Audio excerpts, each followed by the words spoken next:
Salut tout le monde, donc aujourd'hui je reviens avec mes lectures du moment et j'ai pas mal de livres à vous présenter. Je pensais que j'en avais moins que ça et puis en fait si j'en ai lu quelques-uns. Donc sans plus tarder, commençons. Donc j'ai commencé avec un livre que j'ai lu bien entendu, totalement débile.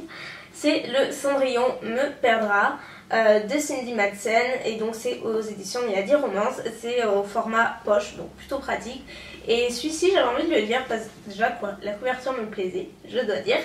Mais en dehors de la couverture, voilà, ça avait l'air d'être un roman plutôt drôle, voilà, assez léger, sans prise de tête, qui soit sympa entre deux livres un tout petit peu plus sérieux on va dire. Donc là l'histoire tourne autour de Darby qui je crois a 30 ans il me semble, ça fait un petit moment que j'ai lu mais il me semble qu'elle a 30 ans ou pas loin et en tout cas elle a enchaîné les histoires d'amour foireuses jusqu'alors et elle les a tellement enchaînées, elle a tellement eu de déceptions que du coup elle a décidé de renoncer au mec, en tout cas pas y renoncer totalement, mais en tout cas renoncer à l'amour avec un grand A, renoncer au mariage, à l'amour qui dure, tout ça, il y croit plus, tout simplement. Et ce qui est très drôle dans ce bouquin et que j'ai adoré, notamment le petit rappel du titre, c'est qu'en fait, donc tout le long du livre, en fait, elle rappelle donc toutes ces histoires d'amour foireuses, donc qui a commencé donc de son premier grand amour jusqu'au dernier, et elle les compare à chacun, elle les compare à un prince de Disney, de contes de fées, et c'est hyper drôle parce que c'est super bien tourné, c'est vraiment à mourir de rire. De plus sa meilleure amie va se marier, donc elle doit s'occuper de son mariage, des préparatifs et tout. Donc certes c'est sa meilleure amie, donc elle fait pour elle, mais en gros les mariages ça la saoule profondément, elle n'y croit absolument pas, elle dit que tous les mariages finissent en divorce et que ça vaut pas le coup, etc. Enfin bref, elle est hyper négative sur l'amour en gros, sauf qu'elle va tomber sur un mec qui s'appelle Jake et donc lui il va petit à petit lui apporter quelques doutes sur sa vision de la chose.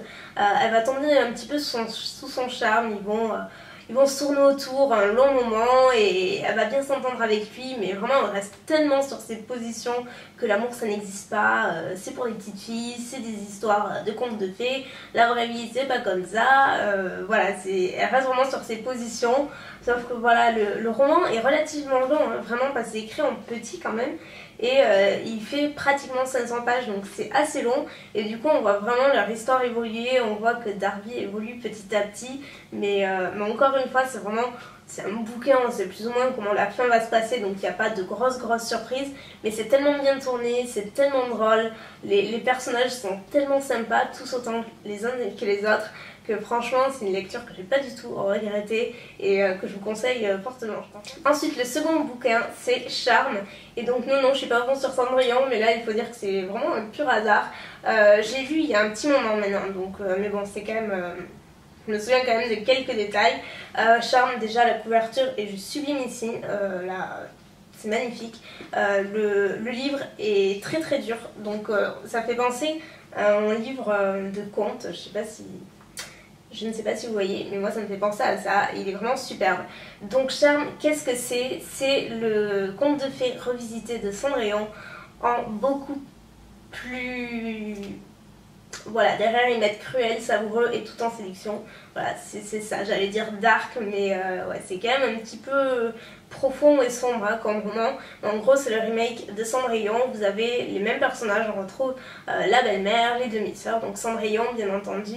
Vous avez la petite souris, vous avez... il y a le chasseur, donc ça c'est... En fait, j'ai compris que... D'ailleurs, vous allez peut-être pouvoir me dire... Ces livres-là, en fait, il en existe 3, donc il y a Charme et il y en a 2 autres. Chacun des livres est identifié, est un remake en fait de dessins animés. Donc il y a Blanche-Neige, Cendrillon et il me semble qu'il y a La Belle au bois dormant, mais je me trompe peut-être sur le 3e. Et quoi qu'il en soit, je ne sais pas du tout s'il y a un ordre de tomes à lire. Parce que moi j'ai lu celui-ci, j'ai pas lu les autres. Mais du coup, il y a des personnages à l'intérieur. Par exemple, on retrouve Blanche-Neige, on retrouve le chasseur dans Blanche-Neige.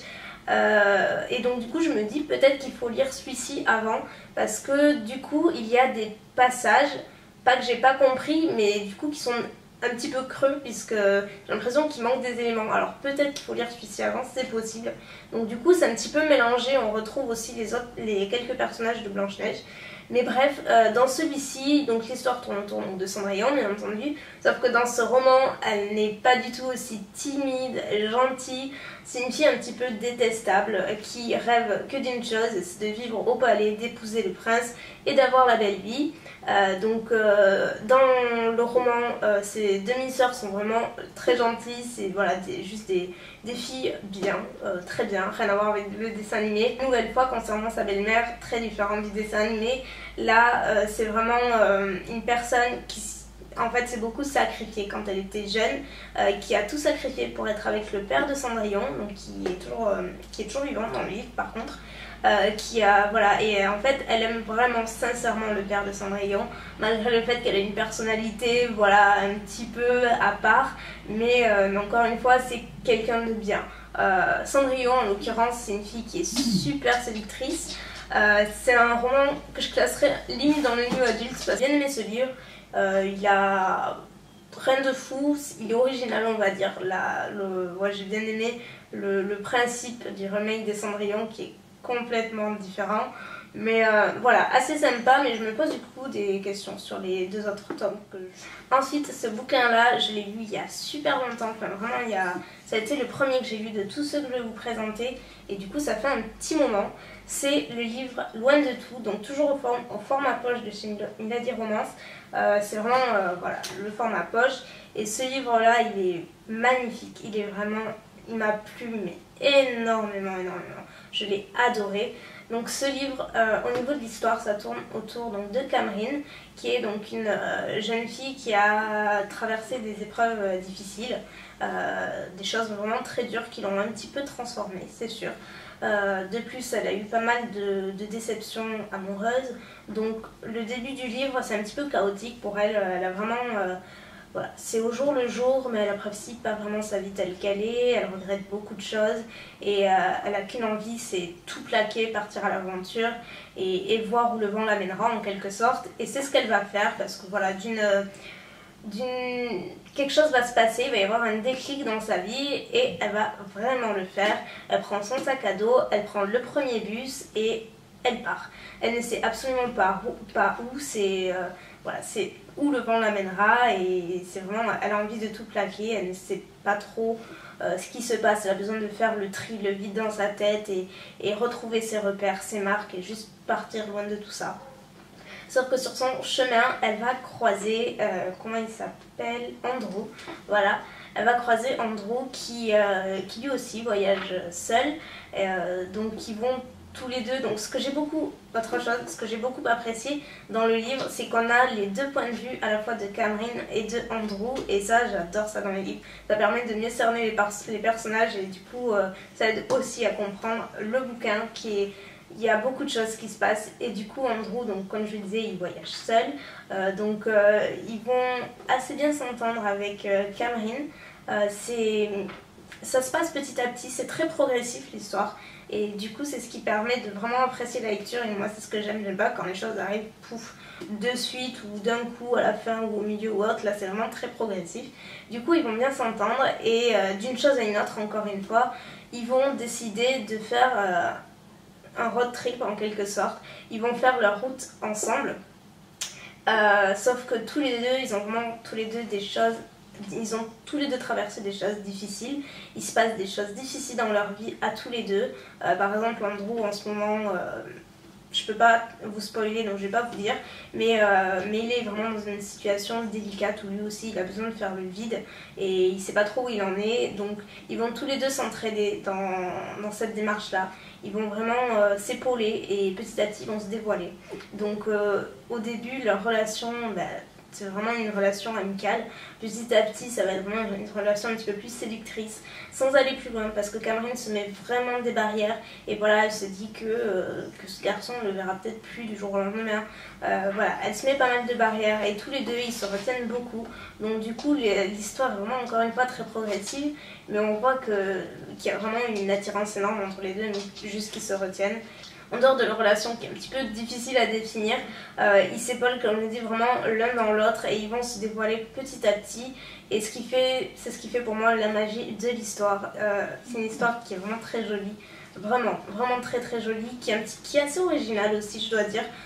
C'est une histoire assez originale, je dois dire. Moi, je l'ai trouvée originale, mais très touchante également. Je me suis surprise à certains moments, limite avoir la larme à l'œil, parce que c'est vraiment très touchant. Autant il y a des passages un petit peu plus fun, drôles, séducteurs, voilà, que des passages où c'est beaucoup plus terre à terre et où on peut se retrouver dans les personnages.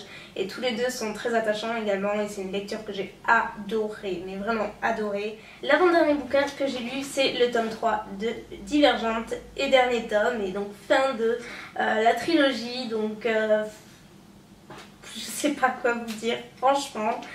Je sais pas quoi vous dire. C'est pas que je regrette d'avoir commencé cette trilogie, mais comment dire, ce bouquin-là, on s'attend à tout sauf à cette fin. Donc je vais pas m'éterniser parce que j'ai pas du tout envie de vous spoiler. On sort de la dégoûtée, tout simplement.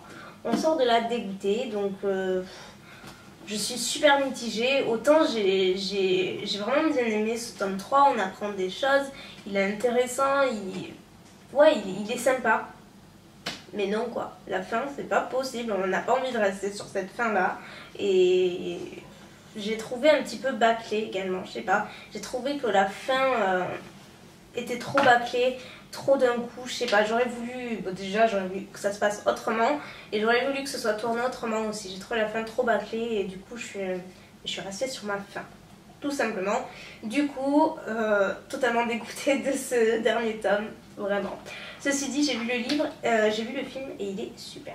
Et le dernier livre qui possède la couverture la plus pourrie que je connaisse. Vous voyez, il y a une ouverture comme ça, mais genre quand vous le laissez fermé, donc sur votre table de nuit, il s'ouvre et il reste comme ça. Et c'est super chiant. C'est super chiant, il n'y a rien à faire, ça s'ouvre, enfin bref. Et de l'autre côté, c'est pareil. Enfin bref. Moi, ça me stresse quand le livre n'est pas complètement fermé. Je sais pas si vous voyez, mais je suis un peu psycho sur les bords et du coup, ça me gonfle profondément. Donc en dehors de la couverture, du côté pratique qui est pourri, c'est Mila 2.0. C'est typiquement le genre de livre qui me plaît. Et quand je l'ai découvert sur Amazon, j'ai foncé dessus. Je me suis dit, ça a l'air de ressembler à Version Bêta, je crois, qui est un livre que j'adorais, vraiment que j'ai adoré. Et j'attends trop le tome 2. Limite, je regarde tout le temps sur Amazon quand c'est qu'il va sortir, mais j'ai trop hâte de voir la suite. Et du coup, ça me faisait trop penser à ça. Donc je me suis dit, il va me plaire celui-ci, je vais le découvrir. Donc au niveau de l'histoire, ça tourne autour donc, de Mila, qui est une adolescente, donc en tout cas c'est ce qu'elle pense, une adolescente qui a vécu des choses, on ne sait pas quoi, c'est un petit peu mystérieux, mais voilà, ils le disent devant, Mila est une jeune fille comme les autres, elle a été programmée ainsi, puisqu'elle découvre très rapidement que Mila, c'est pas une ado comme les autres malheureusement, elle a été créée et programmée dans un laboratoire, donc en quelque sorte c'est un robot sous forme humaine, mais qui éprouve vraiment des émotions, qui est tellement similaire aux ados qu'elle se fond dans la masse, elle est humaine en fait. Il n'y a que vraiment l'intérieur qui la distingue des autres.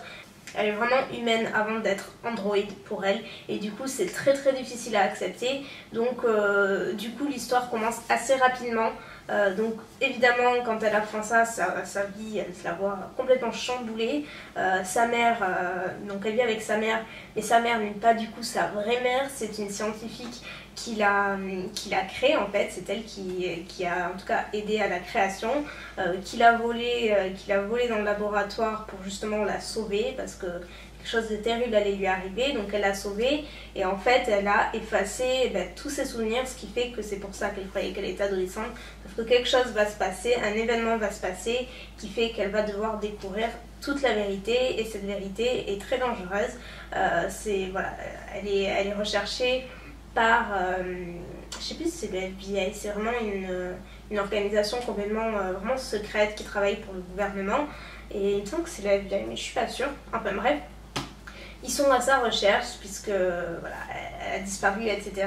Et que Mila c'est un androïde qui est vraiment hyper élaboré. Elle va se rendre compte au fil du livre, et donc voilà, elle va tomber entre de mauvaises mains malheureusement. Il va lui arriver des choses pas toujours cool, mais c'est super intéressant. On se rend compte que vraiment la part humaine de Mila est beaucoup plus forte que son côté androïde, et elle va essayer de lutter justement pour garder son humanité, et elle le réussit vraiment, et c'est ce qui va lui causer quelques soucis. Mais quoi qu'il en soit, donc c'est le tome 1 et il va y avoir un tome 2. Je sais pas s'il est sorti encore parce que je l'ai terminé hier soir. Mais ouais, ils disent bientôt disponible. Donc j'ai hâte de le découvrir, et c'est un roman qui est super sympa. Si vous aimez ce genre de lecture, je vous le conseille fortement. Moi en tout cas, elle m'a beaucoup plu. Donc voilà pour mes lectures du moment, j'avais pas mal de choses à vous dire. Si vous avez des idées ou autres, n'hésitez pas à me papoter dans les commentaires, c'est fait pour. Et puis moi je vous fais plein de bisous et je vous dis à très bientôt. Bye.